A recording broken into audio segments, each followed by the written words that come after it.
This episode of the Bottle Rocket podcast is brought to you by GamerClips.tv. Play, share and watch video game frags and clips with hundreds more added every day. Hit the link in the comments section to check them out.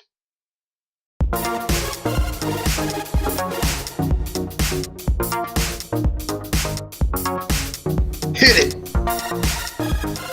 Hi guys, and welcome to this week's episode of the Bottle Rocket podcast with me, Chris. And me, Ben. So Ben, what's been happening in the gaming world? Well, Chris, what has been happening is... How formal. This is like a newsroom. A few of the big online news establishments have had a hands-on with the new GTA 5 remaster, which is due out in just, I think it's 2 weeks' time, 2 weeks today. Mm-hmm. And I am hype for it. Basically, they've just been singing its praises, you know. It's got a new first-person mode as well. Yeah, I've been looking at the screenshots for that. It looks interesting. I mean, I couldn't really imagine playing a GTA game from a first-person perspective. It's a weird concept, but it's definitely one that I'll be trying out because, well, I love my first-person games anyway. Yeah, they announced Rockstar announced more stuff as well about the specs for the game. So you've got 1080p resolution, 30 frames a second, tons of new content for the game. I must say, looking through the screenshots and some of the bits that have come out about it, it looks absolutely gorgeous. Oh yeah, I thought, to be honest, that considering the PS3 and the Xbox 360 sort of in the twilight years, Rockstar did a fantastic job with GTA 5 in the first place. You know, it's a gorgeous looking game. I'm sure they've used some kind of trickery to make the textures appear really smooth and whatever, but it was a fantastic looking game, so it's only going to get better as the resolution improves. Draw distance gets bigger, denser environments, more people, more cars, more things to do. And they've also announced that the PC version, which I think that releases in January, that is going to have a 4K mode as well. So that's going to look pretty epic in 4K resolution. Damn right it will. I mean, I don't know if you ever saw any of the GTA 4 mods that came out on PC, but over time there were sort of people developing mods to make the game effectively, graphically perform better by remodeling some things and whatever. And it looked amazing. You know, it was like a far cry from the original game, so I can only imagine what people are going to do with a 4K resolution GTA 5 in a year or two's time. Yeah. I stumbled across a post on one of the news sites the other day that said that Rockstar want to make a game that includes all of the Grand Theft Auto cities eventually. Damn. Imagine that, if you will. That sounds like MMO territory to me. Yeah. There's no way you could surely build a world, like a one single game that encompasses all of that, unless it's a persistent online game, in my opinion. Hey man, the future's bright. Anything could happen. Could you imagine though picking that game up for 40 quid, and then picking up Frozen 2, the video game, for 40 quid? Like what? There's like a Grand Canyon in content difference there. Yeah. That would be absolutely mental if they could actually do that in one game. I would be there day zero. Yeah. So moving on, there must be something happening in Destiny.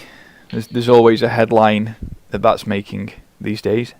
Yeah, Destiny's still the flavour of the month. Well, actually, if you go on the Destiny forums, you won't think that, because most of the people who play Destiny are whiny bitches. But in the news, I think Activision yesterday had a sort of financial earnings call or something along those lines, and they've announced that there is 9.5 million registered unique users on Destiny. Now, I mean, some people may have 2 PlayStation Network accounts or something along those lines. So you're going to have, yeah, exactly. So you may have people who've got, 2 accounts playing across so many characters. But 9.5 million registered users, and there's still an average playtime of 3 hours a day. That's just crazy. That is crazy. I mean, I must admit, it's starting to wear on me a bit now.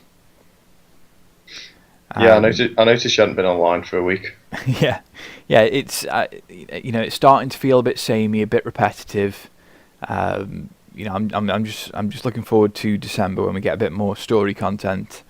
Um, a few more varied bounties. Yeah, I mean, for me now, pretty much. I mean, I will admit I've started the other two character classes after focusing on just one. So I'm going to try and expand and do it. Play the game the way it was intended to be played with each class and do it differently. Yeah.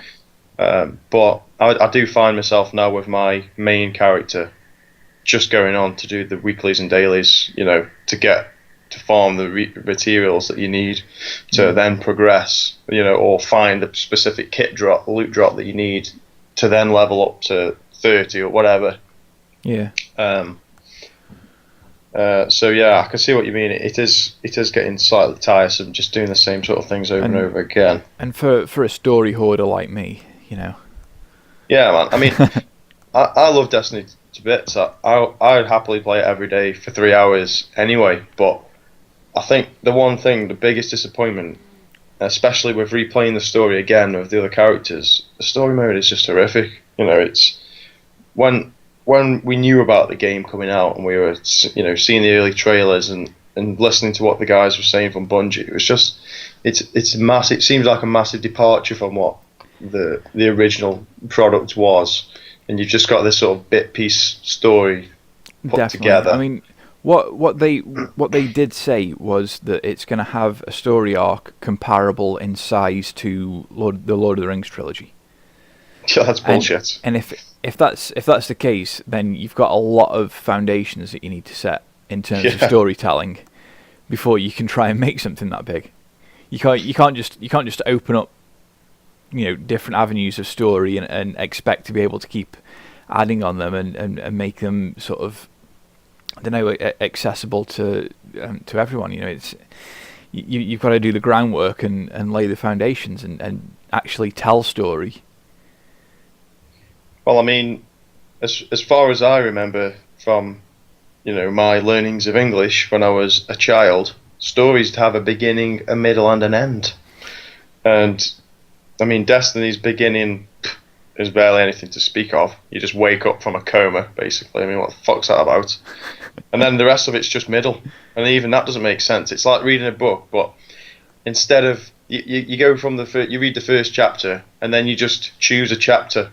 You don't read it in any sequential order. It doesn't make any fucking sense. It's just, I mean, I'm really annoyed about it because I'm disappointed. I'm not bashing the game as a whole because I think it's got some really good gameplay foundations. But I'm really hoping that the DLC storyline is more than just, because they've compared it to some of the exotic bounties in the game. Now, if you've played the game and you've had an exotic bounty, that basically is like a normal bounty where you get tasked with completing things, and then between completing things, you go and have to talk to 3 different vendors before you can then complete the next stage. Yeah, and it's just grind heavy. Yeah, and if they've compared the new storyline quest line similar to that, now I really hope that isn't going to be the case, because that isn't really storytelling either. No, that's just that's cheap replayability. That is, daily quests and grinding X amount of marks that you can only get 100 of a week. That's just cheap replayability. I want content to be going back for and getting interested with. And I mean, I didn't race through the story content the first time. I took my time with it and enjoyed it, and it still didn't last that long. No, it really doesn't. And I mean, I think that they could hammer away some of the grinding by giving you, more ways to earn the things that you're effectively farming for, so that it doesn't seem like such of a grind. But I mean, we can only hope that this next DLC is going to provide that extra bit of a boost for the game. Although there's been a bit of controversy surrounding that as well. It's not been reported as such in the main media, but a lot of fans have been tearing apart the old trailers and the old gameplay, and they've been showing some stuff which, frankly, I mean, you can't defend Bungie with, and especially Activision at all. It does seem as though they've taken parts of the game out specifically to repackage them and sell them as DLC. Well, I mean there's no favours done there by all the DLC zones that people are finding at the moment. Yeah, exactly. There's areas of the game that are in there that are populated, that are accessible, but there's nothing going on. They're just waiting to be sold as downloadable content. Yeah, exactly. And there was one video where this guy was ranting about the DLC, and he showed a clip from one of the trailers, one of the early trailers of the game. I think it was from E3 2013, so it was only a year before the game released. And if you're familiar with the game, there's an area called the Reef. And in the game, in the Reef, literally the only thing you have to go there for at this point in time is to go and speak to a character that then doesn't really appear in the game ever again. Now, there was that guy that came across the bug with the director in the game, where you could select your missions, and he saw all of the missions available for both the announced DLC packs. Now, one of the missions is a raid on the Reef, and in this trailer, the Reef actually had a social hub where you could walk around and speak to vendors there and things. And I'm really, really hoping and praying that in the House of Wolves DLC, which is the second pack included in the first expansion pass, I really hope that doesn't show up, purely because I don't want... that will confirm for me that has been taken out of the game to be sold later on. Yeah.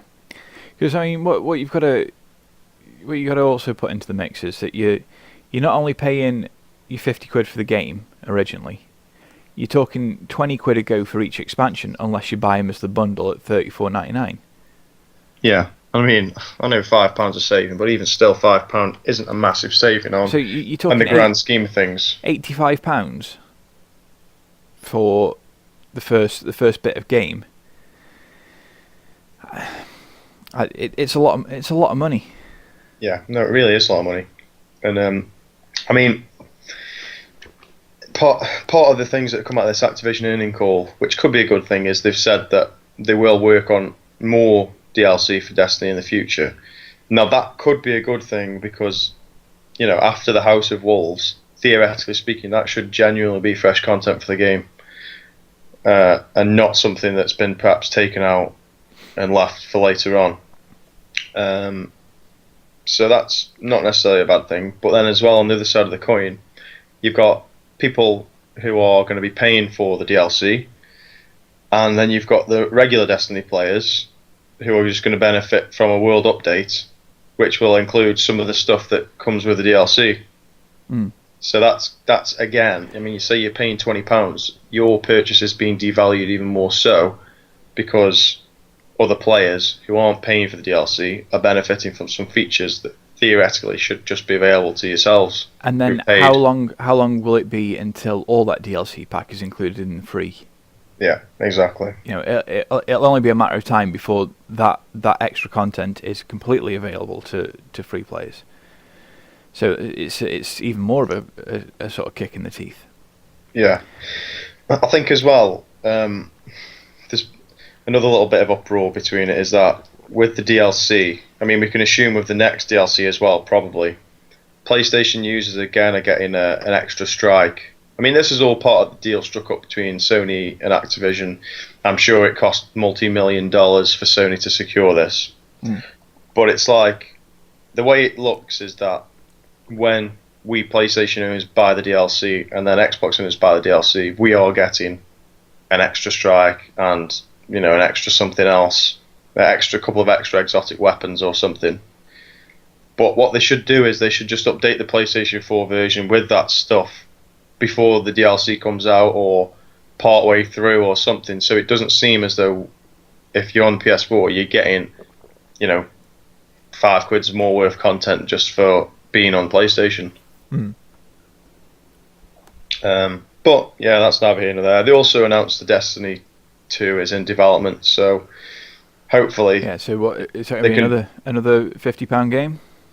I reckon that with Destiny 2, because there's a lot of outspoken people, but a lot of people make some good comments as well. I think that if they are genuinely listening to fan feedback and critics, in the media, they will probably make a much more rounded and complete game next time. Well, in defence for them, they are young at making MMOs.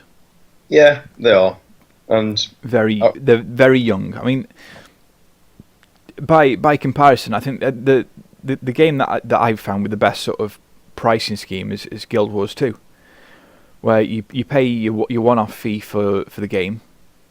The game's completely free to play every month, but then there's options to pay for certain things that give you an advantage, or vanity items or stuff like that. Yeah. So you can it's almost like donating to the company, and that way everyone gets to see the content, and the company continues to make money. How much more money are Bungie and Activision going to have to make before before we start reaping that in our pockets? Yeah, exactly. Yeah, I mean, it's already broken every record going. Yeah, but I mean, the potential for revenue is so much higher. Imagine if, after a month of being on sale, maybe not even a month, maybe a couple of weeks, I don't know, they'd put on a ghost skin pack where you get 3 skins for ghosts for $149. I mean, early in the game when you're still hyped for playing it, imagine how many of the 9 million Destiny users may have purchased that. Yeah. That's free money. The same applies to, I don't know, exclusive armor or anything, ships and sparrows and things like that. If they really were bothered about monetizing the game, then those are the kind of things, that's kind of behavior I expected from them from the off. But I think probably because there's been a little bit of a negative reaction about things, they've steered away from that for now. I fully anticipate that will happen, but I think that the later they wait to do that kind of thing to make extra revenue, the more bad response they're going to get. Well, I think let's move away from trashing Destiny. Yeah, for the moment. I feel bad trashing it because I play it all the time, but there's a lot of glaring issues. And I think that we haven't been necessarily unfair when we're, the way we've been talking about it. Like, some people are really harsh. We're just sort of pointing out key pitfalls which, as gamers, we would have liked to see addressed earlier, or at least be addressed in the near future. Yeah, definitely. So the PlayStation Plus games list has been released for December and January, which is a new move for the PlayStation Store. They normally keep it under wraps until it's released. Yeah. So in December, it's Injustice, right? Yeah, Injustice: Gods Among Us. It's the first full retail release that Sony have offered. I think in no small part down to the failure of the Drive Club PS Plus edition, that they've sort of forced their hands to start giving people, really decent content for PS Plus, like we were used to for PS3. I can't remember what the other game is, but it's like a little indie title. And then in January we get Infamous First Light. Now, I mean, I'm calling this a light full release because it's not really a massive game, but still, it's developed by one of Sony's sort of own studios as well. Although it's short, it's it's effectively an expansion pack for one of their biggest games of the year, and a really good game, great gameplay. Yeah, I mean, great graphics. I've got the hard copy of it, and it's a really fun game to play. Yeah, and if you like trophies, both of these games have got full trophy lists and everything like that. So, it just seems like a sort of Christmas marketing scheme.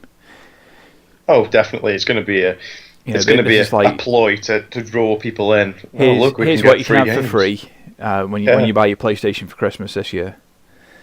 That's what that screams to me. Yeah, that's not necessarily a bad thing, because the more PlayStation owners there are, but it is.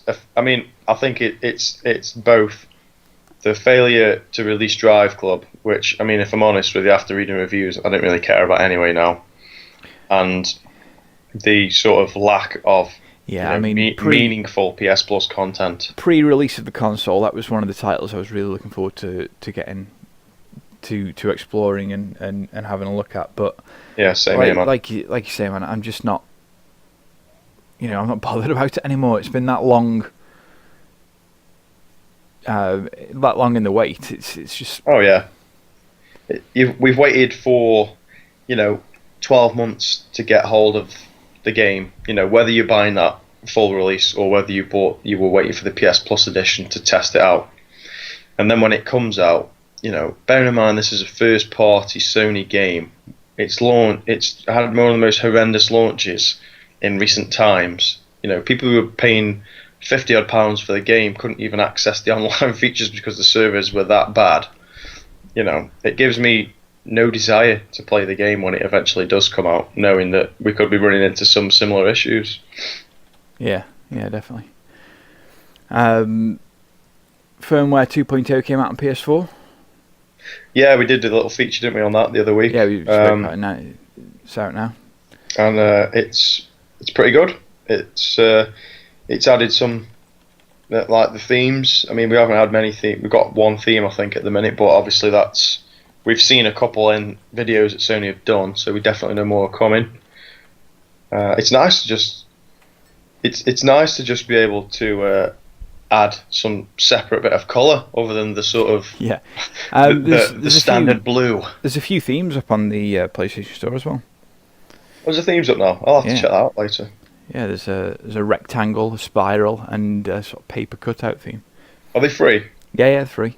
Excellent. Pretty cool. They all come with their own sort of unique sound files and background music and artwork for the icons. It's pretty smart.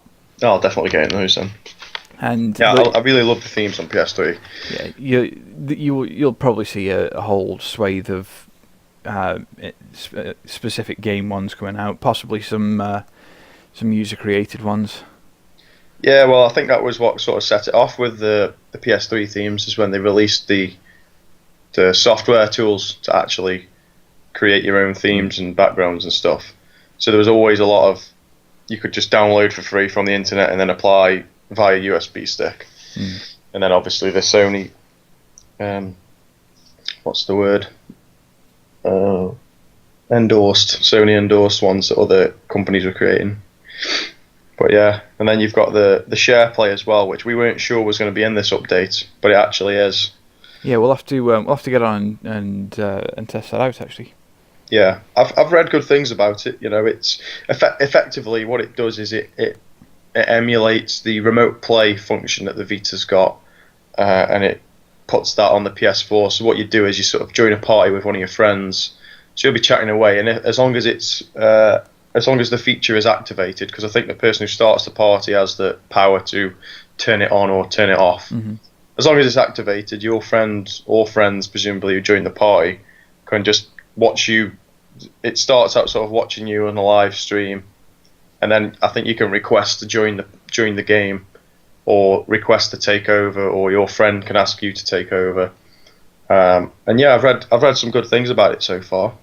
It'd be nice if in the future they could increase the resolution to 1080p, so that those games that do benefit from a higher resolution, the person who is testing it out or whatever gets the full benefit. But yeah, I mean, there's issues with sort of streaming content and sharing over a network. So you've probably got to sort of downscale it a bit, so you don't suffer any input lag or anything like that. Yeah. Well, definitely.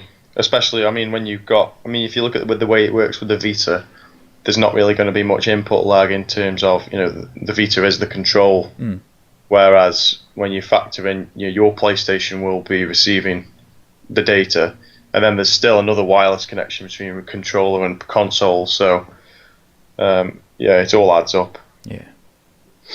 But yeah, no, I'm pretty impressed with it, to be honest with you. It's been a long time coming. I like some of the other little touches as well, though. Like if you put your PlayStation into rest mode, it doesn't just go off now. It comes up with the little infographic on the screen with the diagram of the PS4, and it's just got the little, shows you like when it's got the orange light on, don't turn it off. Just simple things like that. Yeah. Just makes it look like a much more slick piece of technology, which effectively it is. You know, it's not just a games console. It's a well designed, well rounded piece of technology. Yeah. So. Good stuff. Well, I mean, we'll probably leave it there for games news for this week. Now, unfortunately, Jake couldn't make it with us for this recording of the podcast, but we did have a little chat earlier in the week about some of the news topics that have cropped up. So we're going to switch over to have a bit of a listen to that now. Hi, Chris. Hi, Jake. How are you? I'm good. Awesome. Do you know what's going on in the world this week? I've heard a few. There's been a few stories. There's been a few things. China have just launched a drone melting laser defense system. That just sounds awesome. It does, doesn't it? I think the Americans had a similar project a few years back called the Star Wars project under George Bush Jr. Yeah. Where they were going to have satellites in orbit with lasers to shoot down missiles. Yep, I remember it well. Yeah, China have actually built it, but it's for drones. So they apparently, because, drones, small, unmanned aircraft, apparently couldn't be used by terrorists because they're quite easy to make and you can put bombs on them and stuff. But that's sort of what China do, isn't it? It's like, you know that cool thing you're thinking about? Yeah, well, we made one. Yeah, exactly. And Chinese government, they're like, we don't want any terrorist-controlled drones coming at our country, so we built a laser that can shoot drones away 1.2 miles away.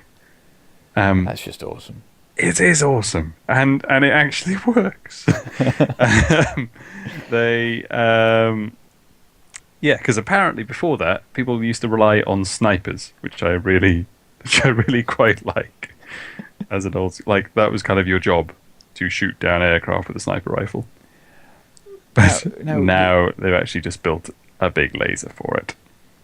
But I mean, what are the chances of it becoming sentient? And the drone melting laser. Yeah, and are we looking at the future? The future Skynet. I just think kind of building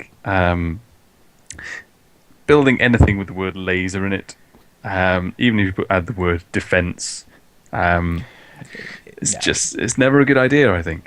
I don't think we should go down the laser route, really, because even if you're able to travel at greater than 100 miles an hour, the laser will get you.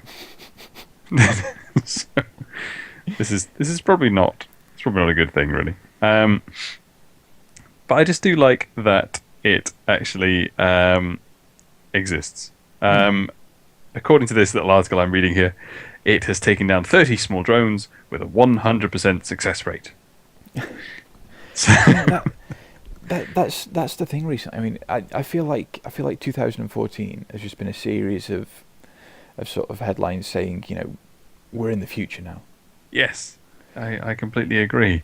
Did you hear about? I don't know if it wasn't Amazon, was it? It was another parcel company. It was kind of, I think it might have been Amazon. Let's go with Amazon. They were prototyping drone delivery systems for parcels, which is awesome. So you order something and then it goes on a drone and flies it to your house and drops the parcel at your door. That's just blown my mind. Yeah, but not in China. In China, your drone gets lasered out the sky. But yeah, I think there's a raft of problems with this particular concept. It is awesome, but why would you want the parcel left outside your house, where anyone could nick it? This is true, but I mean, we're also talking about cars that drive themselves this year as well. Yes. So imagine your parcel gets driven up to your door, and some sort of fingerprint scan lets you into a hatch where your parcel's waiting for you. That would be awesome. Oh my god! Google vans. Yes. Drive your parcel to your door, and then a drone takes it the last kind of few steps. Speaking of sort of futuristic ideas, obviously the space flights have taken a hit this week. They have somewhat. It was really sad news. And the death of the pilot as well. Pilots. It was, yeah. So Virgin Galactic's Spaceship Two exploded mid-flight, which is awful, really. Because I think they did. I think it was actually today they came out and said that it's a possibility that it could be pilot error. Yeah, they have said that, haven't they? I guess, with me being really, really cynical, it would be really good for Virgin if it was pilot error. Yeah. I mean, so it's almost like a horrible thing to say, but yeah, I see your point. Yeah, like as in it's not our design that's wrong. A human broke it. We should give that to the robots too. Like it's. But I've heard that people are still, even in the wake of this disaster, people are actually still signing up for Spaceship Two flights. Yeah, by the thousand, aren't they? There's loads of people that are. Yeah. Like, I think that was going to be the real test of it, really, whether or not this venture kind of succeeds. Like, because Virgin have been selling tickets to this thing for ages. Yeah. And since the disaster, another person's bought a ticket. I mean, these tickets go for like, I forget if it's just shy of $1 million, something around that, in terms of dollars. So even after it's exploded, somebody has gone and bought a ticket for it. Presumably somebody that doesn't read the news very much. But yeah, the little bit I know about it was that it exploded because it has like a rocket booster that gets it to a certain altitude, and then it kind of boosts itself away from that. Yeah. And I think it was that second bit where something went wrong. It looks so cool as well. It does. It actually looks like a proper spaceship. It really does. Like I say, a proper spaceship. That's a ridiculous thing to say. It looks like a sci-fi reimagining of a proper spaceship. Exactly. It looks like what planes should look like in Yeah. 2014. Ridiculous fins, big rocket engines, traveling at ridiculous speeds. Because space travel, or kind of the lack of it in 2014, is one of the things I'm quite sad about, and one of the things I feel that we really failed the generation before us by not having, a base on the moon. Well, I mean that's one of the things, isn't it? I mean, if you look at the jump from, say, the turn of the 1900s to landing on the moon. You look at that leap in technology, and then you compare that to where we've come from then. Mm-hmm. The logical progression in that would be that we'd have, apartment blocks on the moon. Yeah, exactly. And you can, like, the Apollo missions that went to the moon in the late 60s, early 70s. They had the computing power of a graphics calculator. And or did they really go? Yeah, they went there. They went there. It's all right. It's fine. They went to the moon. Have you seen the video of Buzz Aldrin punching that guy? Which one? He's punched more than one guy. I'm sure he's famous for losing his temper at people that keep asking if they actually went. Yeah. No, there's a wonderful video of Buzz Aldrin punching I don't think he's even a journalist. I think he writes for some kind of horrible blog magazine that just spouts conspiracy nonsense. And he's in his 70s now, and he just lays him out. It's brilliant.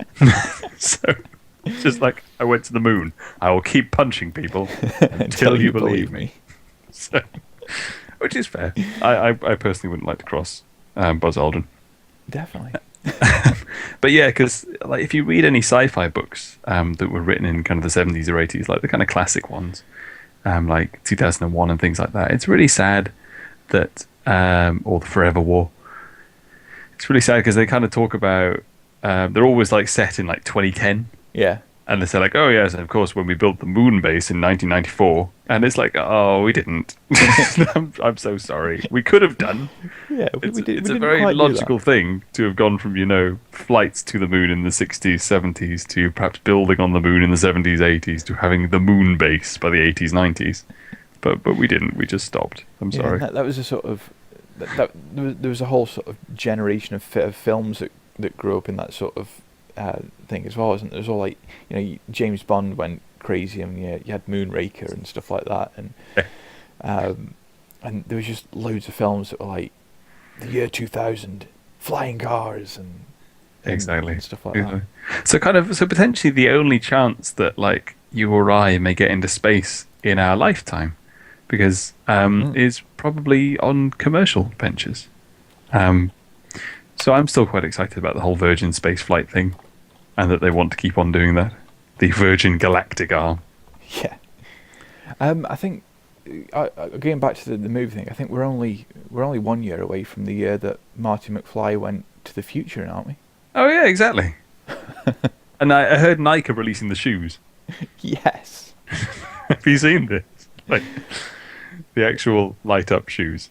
I'm gonna have to get me some of them.